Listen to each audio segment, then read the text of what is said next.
One huge advantage to using multiple investigators on any surveillance begins right at the beginning of the case. The setup for the surveillance has many different options when you have two gators out there. Setting up with one vehicle has limitations. You can set up close, like on the same block, maybe a block over, or you can be very aggressive and park right across the street from your target residence, or maybe even right in front. But all those initial surveillance positions have their own challenges. Parking directly in front of the target residence or across the street from the subject's house can often lead to getting burned, especially if you need to go on mobile surveillance. When your subject exits the house, he will most likely get a good look at your surveillance vehicle and potentially even notice it is not a vehicle that he normally sees. Then when he gets in his car and leaves, you need to wait a bit before you can even start your car. So now he has a good jump on you. Also, if anyone in the house is watching, well, they just saw you wait for him to round the corner, then you took off. You just got burned and you don't even know it. And once you do start the chase, and that is what it is, folks, in these scenarios, so you have to play catch up. He has already made it to the neighborhood exit, most likely, and left you in the dust. Following people out of the neighborhood in an ideal setup is challenging enough, but having to drive high speeds to try to catch up is, well, that is not a good position to be in, folks. All the neighborhood will notice you, and he may notice you, and you may never catch up.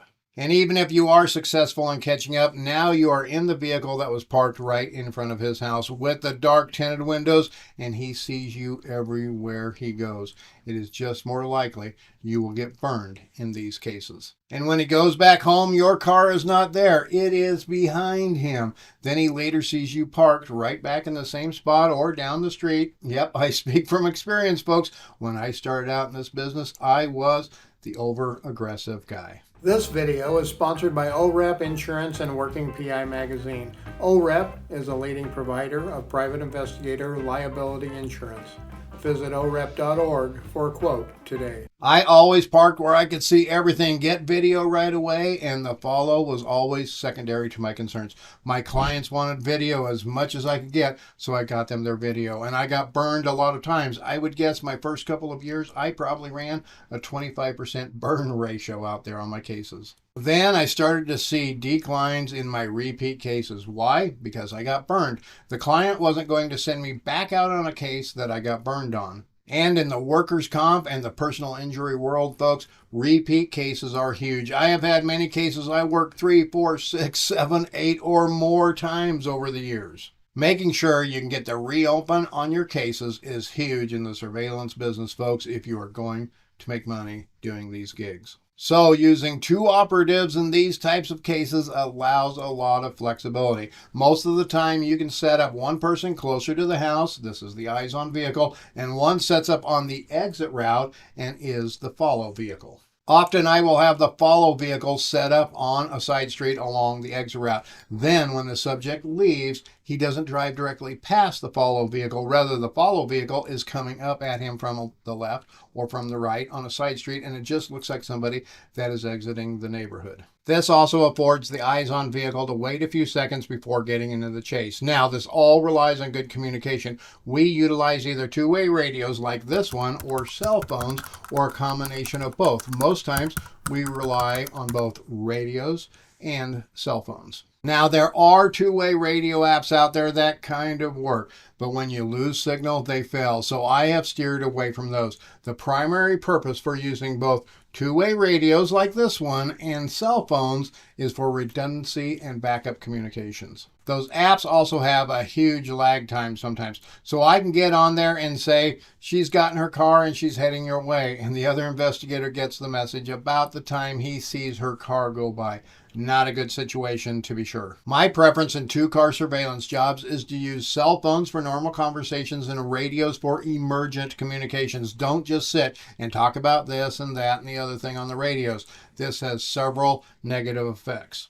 One, battery life is greatly diminished on the radios. When you look at radios like these and you read about battery life, they usually do not tell you about talk time battery life. Sure, the batteries may last for 10 hours if you never talk on them. But the transmission part, the talkie part, is what eats up the juice. From my experience, these Motorola radios can give you a good 1 to 2 hours of talk time, which seems like a lot.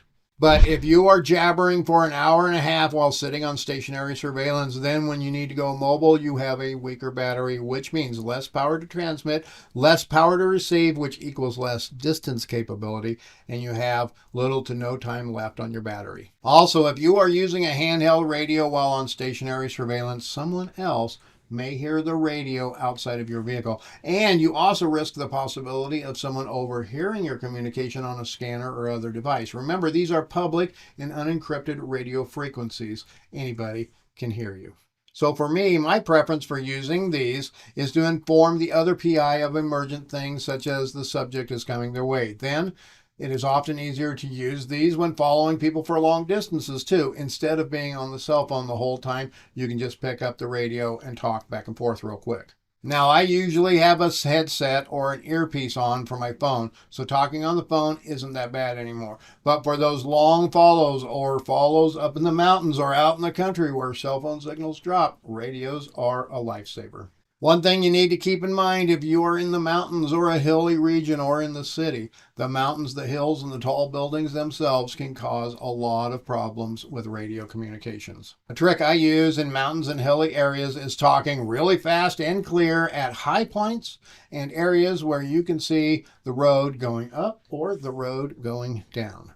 To follow with two investigators is much easier, yet it can be a little more complicated. The most common follow tactic is the leapfrog method. This works well on multi-lane highways, major traffic corridors, and freeways, but not so well in residential areas. You can leapfrog a couple of different ways. The most common is always having both investigators behind the subject. You then play leapfrog with each other, but don't do it too often or too suddenly, or you may get noticed by your subject.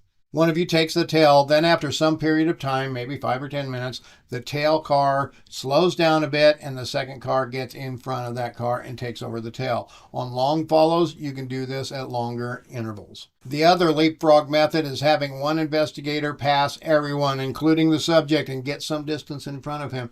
Then slowly slow down and let everyone pass him, including the subject. Once the subject and the other investigator has passed him, he now becomes the tail car, and the other investigator passes the subject and does the same thing.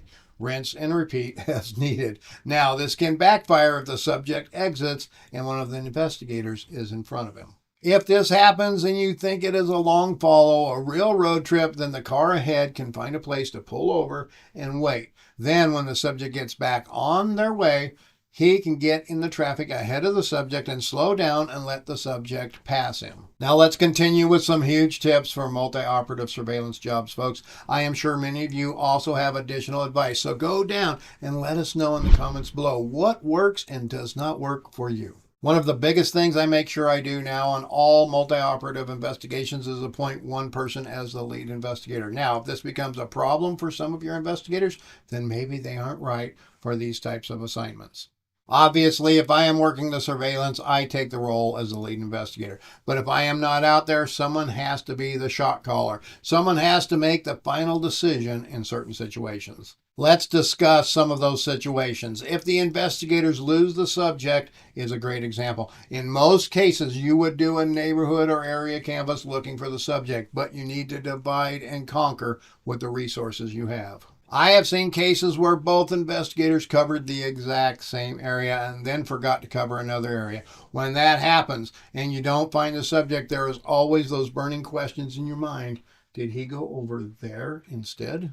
Then if you go over to the other section, maybe 10 or 15 minutes have passed, he could have stopped somewhere and then continued on his merry way.